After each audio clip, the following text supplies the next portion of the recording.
بسم الله الرحمن الرحیم. رحمت شاه سایل وای یا بنجاری سه یا ملنګ د پښتنو د کوڅو سایله دا اعزاز حاصل که شاهجهان بسې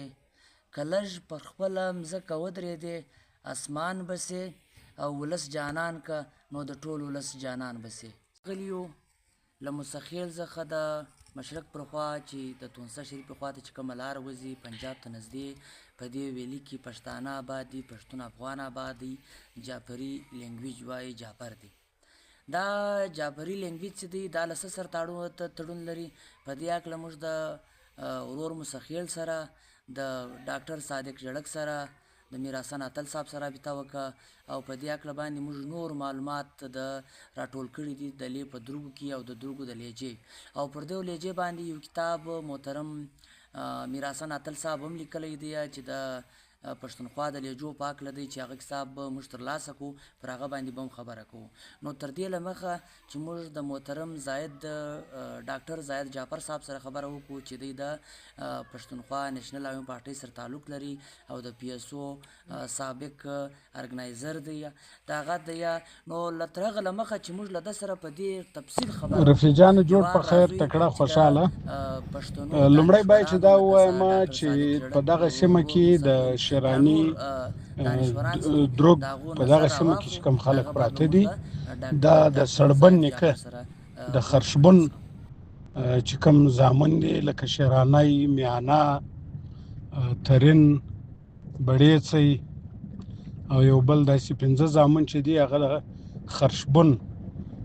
زامن دي چې د سړبن مسیانو کې راځي دغه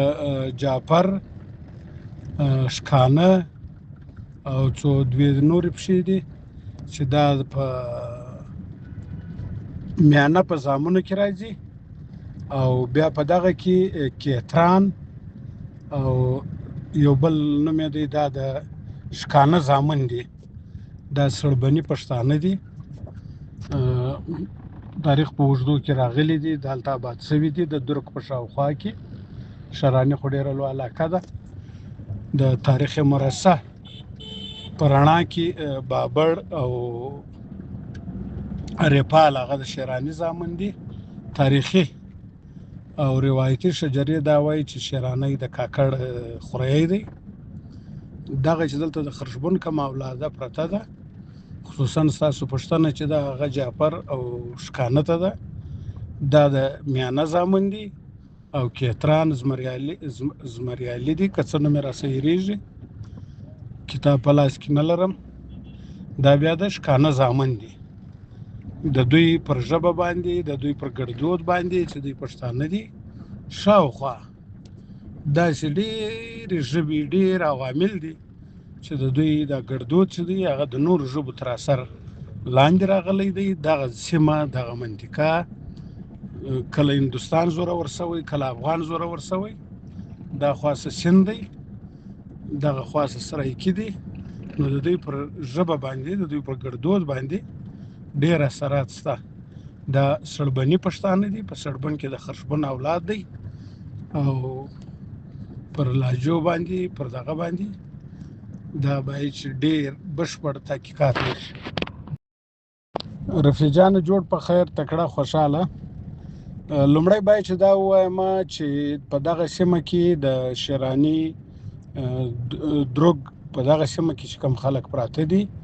دا د سړبن نیکه د خرشبون چې کوم زامن دي لکه شیرانی میانا ترین بړیڅی او یو بل داسې 15 زامن چې دي هغه د خرشبون زامن دي چې د سړبن مسیانو کې راځي دغه جعفر شکانه او څو دوی نورې پښې دي چې دا په میانه په زامنو کې راځي او بیا په دغه کې کیتران او یو بل نوم یې دی دا د شکانه زامن دي دا سړبني پښتانه دي تاریخ په اوږدو کې راغلي دي دلته آباد شوي دي د درک په شاوخوا کې شراني خو ډېره لویه علاقه ده د تاریخ مرصع په رڼا کې بابړ او ریپال هغه د شیراني زامن دي تاریخي او روایتي شجرې دا وایي چې شیرانی د کاکړ خوریی دی. دغه چې دلته د خرشبون کومه اولاده پرته ده، خصوصا ستاسو پوښتنه چې ده هغه جعفر او شکانه ته ده، دا د میانه زامن دي او کیتران زمریالي دي، که څه نه مې راسه هېرېږي، کتاب په لاس کې نه لرم. دا بیا د شکانه زامن دي. د دوی پر ژبه باندې، د دوی پر ګړدود باندې چې دوی پښتانه دي، شاوخوا داسې ډېرې ژبې، ډېر عوامل دي چې د دوی دا ګړدود چې دی هغه د نورو ژبو تر اثر لاندې راغلی دی. دغه سیمه، دغه منطقه کله هندوستان زورور شوی، کله افغان زورور شوی، دا خاصه سیند دی، دغه خاصه سرایکي دی. نو د دوی پر ژبه باندې، د دوی پر ګړدود باندې ډېر اثرات شته. دا سړبني پښتانه دي، په سړبن کې د خرشبون اولاد دی، او پر لهجو باندې، پر دغه باندې دا باید چې ډېر بشپړ تحقیقات وشي. چې په تاریخ کې تاسو څه په لاس درغلي دي پر هغه باندې لږ مختصر نظر شي. دا تاریخ کې خو دا د چې ما درته وویل چې ایز قبیله د کسګر څخه راغلي دي. دلته بیا یقینا ژبه هم چینج بدل شوی دي، لکه چې هندکو اثرات او آس پاس چې کوم زموږ په علاقه کې وسیع جیوګرافیکل لوکیشن دارنګه دي چې بزداران هم وسیږي، نو د سرکي والا هم، او چې تګ راتګ زموږ ډېر توسط دی. دا په ژبه باندې چې اثرات دي هغه د آس پاس چې کوم علاقې دي یا کم زبانونه دي، د هغو اثرات چې دي د پښتو باندې شوي دي او پښتو کنورټ شو. او دویم چې دی جعفر ایز ا قبیله، د دې پاروندو ما یو رایټر سره مجلس وکړ، دا دروغ دی اقبال راجا، او زموږ ډېر دوست دی او په ډېر کار کړی دی په تاریخ باندې هم. هغه ویل چې ایز ا قبیله په تاریخ کې تقریبا 326 هجري کې دا ذکر راځي. بیا چې دلته چې موږ راغلي 326 هجري کې، بیا په بل یو کتاب کې چې دی ایز ا قبیله 1026 هجري کې چې دی د جعفر ایز ا قبیله ذکر شوی دی په کتاب. ضلع مسخیل چې دی دا مال موشي په حواله او ډېر امپورټنس لري، او تقریبا آس پاس چې کوم هغه دی علاقې راځي. دا د مسخیل لوکیشن چې کوم دی هغه خواته زموږ خیبر پښتونخوا، او دوی خواته بلوچستان، جنوبي پښتونخوا، هغه خواته د پنجاب سره تش دی. چې کوم علاقه کې موږ پروت یو لکه ډسټرکټ مسخیل، تحصیل دروګ، دا موسټ امپورټنټ. دغه د دروګ له مسخیل څومره آزاد دی؟ یاره تقریبا دا به 45 کیلومتر. 45 کیلومتر. مثال کې دا ایریا خو ډېره خراب و چې موږ راتلو، تقریبا 2 غنټې سفر دی. 2 غنټې بالکل ایریا هم خرابه ده، او اوس بدقسمتي دا ده چې روډونه خراب دي، ډېر کچه دي، او حالانکه دلته ډېر لوی بیوروکریټس اوسېدلي دي دا دروګ څخه، او یو کار یې نه ده کړی. اوس دا ټایم چې دی یو سړی بالکل زه نوم یادوم، لالجان جعفر نومیږي، سیکرټري دی، هغه په خپل انټرسټ باندې، ذاتي انټرسټ باندې لګیا دی، او ټول د جعفر قوم چې دلته پروت دی، د مسخیل قوم دلته پروت دی، هغه یقینا د هغه سړی سره امیدونه لري. دغه دی موږ ته تا دا وویل چې ستاسو په مشرق کې چې دی تونسه شریفه ده، دا یا مشرق کې نه، بالکل هو مشرق جنوب، په مشرق کې جنوب کې تونسه شریفه ده چې ډیجی خان سره تحصیل دی، او دا موسم بالکل هغه رنګه دی، د شپې یخ سي، خو د ورځې بالکل د پنجاب رنګه موسم دی. او بله خبره دا ده چې خیبر پښتونخوا ماټې چې ده او دلته سهیلي پښتونخوا ماټې چې ده، تا دا ورسي 15 کیلومتره چې دی موږ مسخیل آزاد یو، خو دا مځکه ډېرې غرونه دي، غرنۍ سیمه ده، ډېر آزاد دی. د دروګ په حواله باندې ته خپل دغه پنجاب څخه دا چې کوم ډسټرکټ کې، پنجاب ډسټرکټ کې ډیجی خان دی، ډیجی خان تحصیل تونسه شریف څخه تقریبا 75 کیلومتر دی، او مسخیل څخه 45 کیلومتر. یعنی که تاسو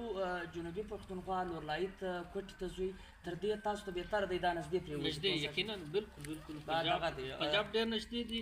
نورلایت ایون چې نورلایت ته موږ ځو 15 غنټې 6 غنټې سفر دی، او دلته 4 غنټې کې موږ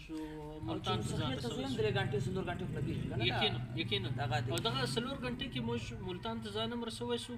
یو مریض وي یو بل هغه بالکل نږدې دی. ستاسو خلک بجای چې جنوبي پښتونخوا ته ځي یا سهیلي پښتونخوا ته، دوی پنجاب ته ډېر تګ کوي. یاره یقینا چې خلک انسان دی نه او انسان ضرورت لري زموږ چې کوم ضرورت دي هغه د پنجاب خواته نږدې دي او پوره کېږي هم په توسه کې هر سهولت موجود دي د میډیکل په حواله د تعلیم په حواله په دې چې کوم هغه دي جیوګرافیکل لوکیشن او خاص کر د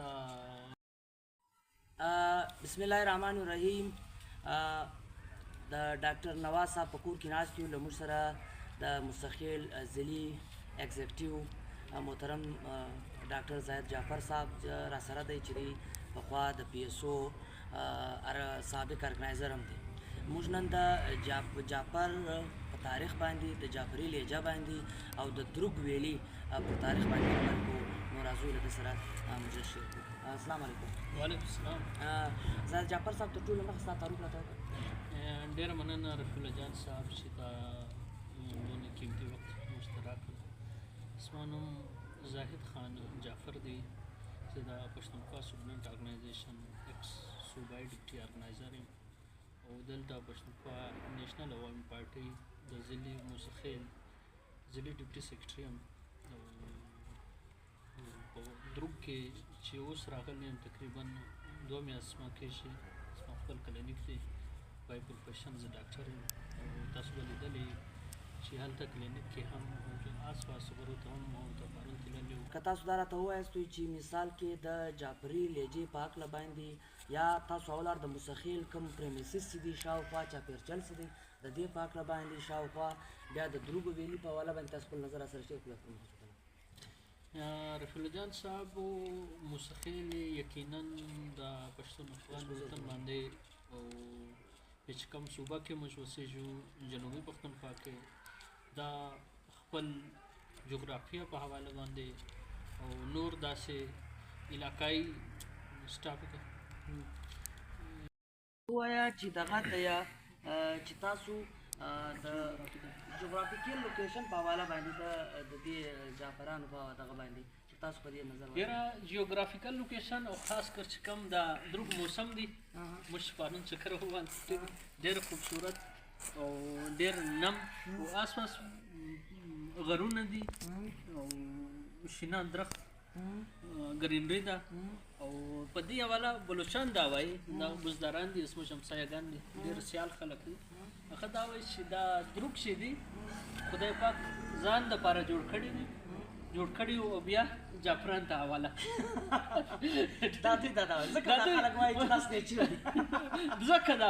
ځکه دا وایي ولې چې دروګ دونه خوبصورت ځای دی او سرکار د خوا یقینا یو سهولت نشته لیکن الله پاک قدرتي چې کوم ګرینري ورکړی دي کوم خوبصورتي ورکړی دي بس دا بلوچان دا ټکه استعمالوي چې خدای پاک د ځان دپاره جوړ کړی جعفران ته یې حواله کړ ولې چې زیاته ښکلا لري. پرون چې موږ وګرځېدو دا ټیم تقریبا جنوري ده د واورو موسم دی یخ دی او د شپې دلته ګزاره نه کوي او د ورځې ډېر ښه موسم وي خو دلته ګرینري شنګستي سي ده دا اوس هم موجوده ده د دې رزلټ څه وجه ده شنګستي دا څه وجه ده کومه درخته ده د دې درخته په حواله باندې تاسو خبره سره شیر کړئ یا که تاسو ته د دې لوکل نوم جعفري کې تاسو ورته یاستئ او دا کومه درخته ده چې دا دومره غرونه شنګستي لري او په دې یخ کې او په ژمي کې درختونه زیتون هم شته ګرګول دی نه دا شنیز دی پرون چې موږ تللی وو چټي باندې هغه بالکل شنې خو دارنګه وو لکه ایور ګرین هغه ته په لوکل ژبه کې ګلون ورته ویل کېږي چې څومره ښایسته راغلی وو په تصویرانو کې هم ښه ګرینري وو ښه ماحول وو او جیوګرافیکل لوکیشن ما درته عرض کړی دی چې ډېره زورور دی آس پاس زموږ همسایګان لکه بلوچان پراته دي د دې خواته د موسخیل خلک رفیع الله جان صاحب د چشلګې اوبو یو ګیلاس نه پیدا کېږي او دلته په دروګ کې الحمدلله دا شپږ فوټ باندې په 10 فوټ باندې مکمله اوبه او کوه یا یو بور زر یې ځان چې دا اوبه دومره ډېرې ځي بارانونه ډېر کېږي نو دلته ډیمانډ تاسو په کړي د اوبو زیرمه کړي که نه یا بالکل اوبه قدرتي اوبه ډېر دي دا سیلابونه راځي او دا دغه چې د چینې چې دا ډېر زیات دي چینې ډېر دي بیا د خلق چې دي دا ډیم څخه ډېرېږي اوس دلته دونه وسایل خو ګورنمنټ نه راکوي چې موږ یو بجلي جوړ کړو یو داسې خو البته چې ډیم هغسې خلک وایي چې ټینګېداران چې راځي ډیم سم نه جوړېږي خدا نه خواسته چې د سیلابو په ټایم کې کاغه ډیم مات شو یقینا تباهي جوړوي. دغه د تعلیم په هکله باندې د زنانو تعلیم په هکله باندې د ځوانانو تعلیم په هکله باندې ماشاءالله دلته خو ډېرې سکولونه دي او خلک ډېر د صفایي سیسټم دا ګلیانې دا بلکل لکه کوټه مریاباد دا دومره خوبصورت ځای دی که نه څه وجه ده تعلیم په هکله تاسو لږ نظر رفیع الله جان صاحب یقینا د ګورنمنټ لخوا یو دلچسپي نشته. تاسو معلوم دي چې په پاکستان کې او بیا په پاکستان کې صوبه بلوچستان کې با ګورنمنټ لخوا څه پوزیشن دی بیا دا زه خلق دي او زه درته وایم په یقینا درته وایم چې 99% خوندي ده شرعي خوندي 99% دي او په انجونو باندې هم سکول وای او په نرنه خو یقینا څوک زیات وس نه لري دلته پرایمري سرکاري سکول او پرایمري او میډل پرایویټ سکولونه موجود دي انټر کالج روب ستا یقینا زه په خپل مجلس او په انټرویو کې د یو سړی نوم خامخا اخلم چې عطا جعفر نوم دی هغه موږ ته انټر کالج په 90s کې راکړی چې دلته آس پاس شاید په ضلع مستقل کې هم کالج نه دروب کې هغه کالج راکړی او روډ بشک کچه روډ لیکن اول روډ هغه جوړ کړی ډېر ضرور دغه د ملګرو لکه تاسو ته چې معلومه ده چې دلته دومره زیات امن دی زه راغلی ډېر شپې دلته کېږي چې ته که موټرسایکل چې دی په روډ ودرې که 2 ورځې ولاړې څوک کار نه پلري او دلته دکانونه دا د دکانو والا چې خلک چې ځي بس دا شیانې اکثره د باندې پرېښي وي دوی تللي وي هېڅ مسله نشته ګاډیانې چې وي دلته ولاړې څوک کار نه پلري زه د غلا کنسپټ یا شی پورته کول یا غلا کول ګر سره دلته کنسپټ ما نه دی لیدلی نو دا ډېره د خوشحالۍ خبره ده د محترم زاهد جعفر څخه د امن څه وجه ده او دا خلک دونې پر امن په کومه وجه دي رفیع الله جان صاحب دا خلک تعلیم یافته دي بل چا سره کار نه لري او هر سړی خپل کار کوي او دویم دا دی چې داسې بیروني خلک نشته هر سړی د بل پزني مطلب حسب نسب پزني دا د چا زوی چا وراره چا عزیز چې بل خوا که څوک راسي موږ له هغه سره پوښتنه هم کوي چې لاله د کوم ځای میلمه یې کار پسې راغلی چیش کوي که یقینا میلمه وي او کار پسې راغلی بیا تا به لیدلي دلته یو هوټل نشته خلک هر کور کې بیټک دي داسې کورونه هم شته چې 2 3 بیټکان دي او میلمانه خلک راوړي ډوډۍ ورکوي چای ورکوي او هغه کم کار وي هغه کې مرسته ورسره کوي او بلکل دا ستا کوم سوال وکړ انګریز خپل کتاب کې لیکلی دي دا تاریخي الفاظ دي انګریز په چې قیامت به هغه ورځ راسي چې دروغ ځخه یو میلمه وژي د میلمنو د میلمه فال کنسپټ چې دی دا مکمل طور پر د پښتنو رنګه دی دلته چې میلمانه راسي میلمه ته ډېر د احترام په نظر کتل کېږي او دلته میلمه ته هېڅ قسم تکلیف نه وي نه دلته وټل سته نه شی سته او دغه د پښتنو مکمل کلتور دلې موجوده دی او خالي ډایلکټ چې دی دا اکسنټ چې دی ژبه چې ده پر دا باندې یو خواته بلوچستان پراته دي بله خواته سرایکیان پراته دي بله خواته مستخیل پښتانه پراته دي او بله خواته خیبر پښتونخوا ده د دې لوکیشن وجه ده چې پر دې باندې دوی اثرات ګوره چې سوی کوټې ته ځي نو د دوی لپاره ډېر مسایل دي یا لورلایت ته یا مستخیل ته نو ځکه دوی د سرایکي سره د سرایکستان سره دوی کنیکټ دي هغه وجه ده چې دا اثر په لوېدلی دي بل زاهد جان جعفر صاحب ته دا راوښیي چې د مځکې دومره زورور ویش سوی دی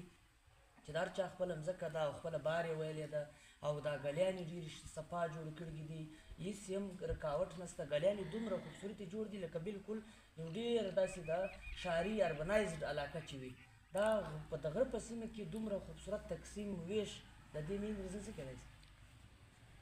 بیرته موږ راځو شعور اصل وجه شعور دی تعلیم دی دلته چې کوم تقسیم سوی دی د مځکو تقسیم د قبایلي حساب باندې او بیا د سب ټرایبس او درېیم دا دی چې سب ټرایب ته خپل مځکه چې ملاو شو هغه چې کم کور مشر یو د برادري مشر هغه خپل هر ورور ته خپل هر تربور ته دا ویش تقسیم کوي چې لاله استا ځای یا استا مځکه دا ځای پورې دي او چې لار چې دی لار به نه بندوي ګلیانې به خلاصي او لار به نه بندوي که بېشک استا یو فوټ دی که 100 فوټ دی په هغه کې ګزاره وکړه او د تعلیم اصل مقصد هم دا دی، شعور اصل فایده هم دا دی، شعور او تعلیم اصل مقصد هم دا دی چې موږ یو مسلمان ته تکلیف نه ورکو، لاره به سم یو. یقینا موږ افغانان یو، پښتانه یو، بیا مو الحمدلله الله پاک مسلمان پیدا کړی و. الله پاک په خپله دا وایي، اسلام موږ ته دا وایي چې بای ماجد چې دی هغه کوچنی کا، مسلمان لار مه بندوه، لار د خلاص سي، ماجد به کوچنی هغه. او یقینا دلته دا خلک چې دي شعور یافته دي، تعلیم یافته دي. شک هم نشته کې ګرانو کتونکو آخري پوښتنه زموږ له زاهد جعفر څخه دا ده چې د پښتون افغان موږ ډېر زیات وکتو چې د جعفري اکسنټ باندې پر دې لهجه باندې او پر دې خلکو باندې چا کار کړی دی، خو موږ ته داسې مواد په لاس نه رالو. البته د محترم ډاکټر چې دا ټیم پرون د یا بله ورځ د دغه واخسته د ډاکټري کوم سند چې دا ترلاسه کړو د پېښور پوهنتون څخه په کوم فونولوجیکل کمپیریزن چې دی په دې کې ډاکټري وکړه. موږ محترم میرحسن اتل صاحب ته مبارکي وایو. د هغه یو کتاب د پښتونخوا لهجې د سهیلي پښتونخوا دغه لهجې کې د پر دې موضوع باندې خبره کړې ده. هغه چې بیا موږ کوټې ته ما او زاهد جعفر لاړو، دا کتاب ترلاسه کړو، پر دې باندې خبره وکړو. خو زاهد جعفر صاحب ته دا راته وایه د پښتون افغان دانشورانو څخه په خاصه کاره د سهیلي پښتونخوا د دانشورانو، د ادبیانو، د سیاسانو څخه ستا څه خواست دی، ته څه پیغام ورکول غواړې دوی ته؟ یقینا زما د ډاکټر صاحب سره او بل زموږ ډېر محترم استاد دی ډاکټر صادق زړک صاحب، هغه سره خواست کوم او هغه سره دا کوم چې سیاسي لیډران دي، خاص کر خپل د پارټي چیرمن خوشحال خان کاکړ صاحب سره دا خواست کوم. نور د پښتنو لیډران کا مذهبي جماعتونه دي یا د وطنپال او مترقي سیاسي جماعتونو د هغو مشران سره دا خواست کوم چې موږ ما اګنوروئ. دلته چې کوم خلک دي پښتانه دي او یقینا ژبه به جلا وي، آس پاس اثرات دي، افغانان دي او کلتور مکمل افغاني دی، کلتور مکمل افغاني دي. موږ ته هم لږ توجه راکړئ او دا چې کوم علاقه دي دا ما اګنوروئ. دغه دی چې خپله ژبه درنه ورکه نه سي، سپک به نه شوي، که دا وینا د باچا خان ومنې دا به شوي. دغه زموږ نننی ولاګ و، دغه زموږ نننی موضوع وه د جعفري قوم په حواله، د قبیلې په حواله، د دوی د ژبې په حواله باندې. نور به بیا پر دې څېړنه او سیمټ کې راغله هغه چې اصل جعفران بعد کې راغی له ژوبه له میرانه له شیراني څخه راغله. هلته به دې وکړل خپل یو څلور عزیز هغه ووځه، بیا به دې وکړ درته راغی. بیا دلته اکثریت چې وو د هندو داروغه دروغ داروغه په نامه مشهور. د هغه بعد دلته منډلي کې چې راغی د هغه څلور زویان له هغه ځای راوړل، دلته پیدا شو. یو بازدانې، یو خضرانې، یو ملانې، یو لسانې، خضر زی، عمر زی، هلال زی او بل چشمه. دلته یو بل فرقه راغل د نت کې د نت نه ځلې موږ لاړو چکر مو هغه ته یې صدرانیان دا لالجان یا هغه اسپانیا دغه ته تلل. بیا هر یو فرقه چې دا لوی فرقې چې دي دا هلاسیانان چې دي کې دا یو دوه فرقې ګډ دي. چې درځي کې کم مطلب شپاړلس 12 فرقې دي. تاسو دا ځای لیدل دي کرکنه کې هم استا د هم استا بیا عمرځي کې هم داسې شپاړلس 12 فرقې دي. دا لوی قومونه دغه دي. بیا دوی دلته بیا ما باندې بیا جنگ وکړ. بیا له دغه ځای لاړم رنخان ته، بارخان ته. رنخان کې اسدله هلته بیا چې دوی دلته راغل مځکې واخیستل، بیا قبضه کړ. هم ځکه کې دوی وسپي دغه ووال مجریان هغه چې راغل دلته دوی ته ویل چې زموږ دا ځای زموږ ستا هغه ځای چې راغل بیا 50 کال بعد راغل، 60 کال بعد راغل، بېرته راغل ځای. نو دلته جعفران زیات څه هغه وویل چې تاسو د کومه ځای څخه راغلئ، تاسو یو شی هم بیا دوی وویل چې فلان کې ځای تاسو وګورئ هلته نشانیان شته. نشانیان چې پیدا کړل هغه واقعي ځکه دننه دوی د هو سپین مجان دغه کړل دا دروغ په نامه. اوس دا دلته دا خبر هم نه دا پرستان ته دې دي दा दी पछताना लेकिन बलूचिस्तान अक्सरियत लवजा बलूचिस्तान दुई बादे हावी सवे दी और बजाय फिदर जई बजाय दुई लानी मानी जानी उसके दरानी ठीक दी और बल दुलानी दा से उमरानी दा असल में जई लेकिन दल दा शाव का बलूचिस्तान ठीक नो दा दगल पर दतई और दा ब्याज हागा ज़ाहिरा दा स खेतरानी दी सब या हिंद को दी दा दुई सर मिक्स बस जाफर की माँ बहन की पैदा से ठीक जी अगर सिंगल बॉन्ड होया और छा थींदा प्रोपेन थींदा डबल बॉन्ड होया छा थींदा प्रोपीन थींदा ट्रिपल बॉन्ड होया छा थींदा प्रोपाइन थींदा इन सिंगल बॉन्ड छा साइक्लो प्रोपेन ए प्रोपेन है केले कार्बन 3 कार्बन हर कार्बन से केले 2 हाइड्रोजन लेकिन अच्छा साइक्लिक फॉर्म है साइक्लिक फॉर्म में चाहिए वजह है साइक्लोप्रोपेन CH2 सारे जो एक से जुड़े हैं सिंगल बॉन्ड से जुड़े सिंगल बॉन्ड की छान निशानी आखिरी छान ध्रुव में नथ रोड पे हमारा दोस्त बैठा हुआ है आप चैट नहीं नेट से पता लगे पोइटे वाले ही रखे डन एक काम कर दे उन्हें पूरा करा बैटरी छोड़ दे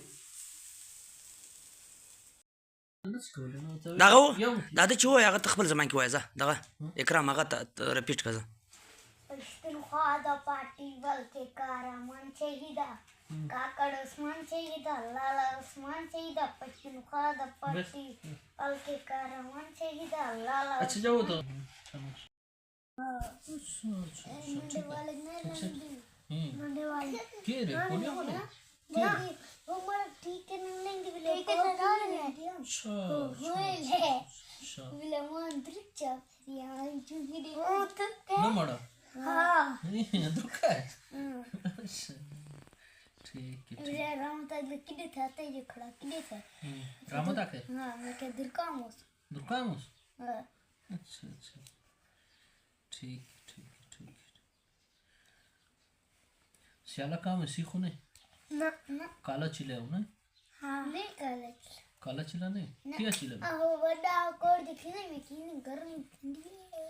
गर्मी थी नहीं हाँ दो हाँ अपनी जबान में एक बार एक बा त्रे के 5 6 7 8 9 10 11 12 13 14 15 16 17 18 19 20 21 22 23 24 25 जोर सा दो 26 हाँ 27 28 29 30 उतने अलविला ही खसरू थी एक बार 3 4 5 6 7 8 9 10 ठीक है वो भी ना ना अच्छा अमन शाह की जो अमन एक न प्रीली बोलो अच्छा जोर से ले जाओ खाना में आके भी अब नहीं मिलता अच्छा इन रहमत का कमरा मत आके ताकि सब रात अच्छा एक बार लुचा सा प्लेट इस लुचा से चले थोड़ा हो भी अच्छा सी भी प्लेट इस डिश बोला बोड़ा शीशे तो बोड़ा हाँ आलू तो बोड़ा हाँ आलू में जो फार्म के अच्छा जाओ श्याला कहता है चाची हाँ श्याला हाँ अच्छा श्याला किन की नोंदे काले चिलिस की नोंदे बोर्ड मजा देने या कमोरा बुरा मोरा मजा की ना बोर्ड नहीं की ना ना रेच्छा से चढ़ा नहीं हाँ रेच्छा चढ़ा नहीं है गुजरी अच्छा जाओ था हाल दे श्याले तुम्हारे से भी तो अच्छा से मजा देने या मीच मी जना इलावा हो बगी बेटी जो सिटी में शादू ने किमुना ना बगी बेटी जो सिटी में शात जो जी ना कुपी शात चाश जी ना हाँ वाह वाह इतराड़ा चाचा वाह ये तराड़ा किल कया हाँ हाँ रफी लाल हाँ अच्छा है ब्यूटेन जो अगर हुआ है तो डबल बॉन्ड आते समाज साइक्लो ब्यूटेन ना अकेले कार्बन है 4 ठीक 3 4 कार्बन साइक्लोपेंटीन केले कार्बन है 5 कार्बन है साइक्लोहेक्सेन केले कार्बन है 6 कार्बन है 6 फॉर्म है साइक्लिक फॉर्म है साइक्लोहेक्सेन आज जो आते डबल बॉन्ड हुआ है बेलो छातना हेक्सेन आज जो ट्रिपल बॉन्ड हुआ है साइक्लोहेक्साइन अगर सिंगल बॉन्ड हुआ और छा थींदा प्रोपेन थींदा डबल बॉन्ड हुआ और छा थींदा प्रोपीन थींदा ट्रिपल बॉन्ड हुआ और छा थींदा प्रोपाइन थींदा इन सिंगल बॉन्ड और छा साइक्लोप्रोपेन आ प्रोपेन है तो केले कार्बन 3 कार्बन हर कार्बन से केले 2 हाइड्रोजन लेकिन अच्छा साइक्लिक फॉर्म है 6 साइक्लिक फॉर्म में चाहिए वजह आई था साइक्लोप्रोपेन CH2 सारे जो एक से जुड़े हैं 6 सिंगल बॉन्ड से जुड़े सिंगल बॉन्ड की निशानी आखिरी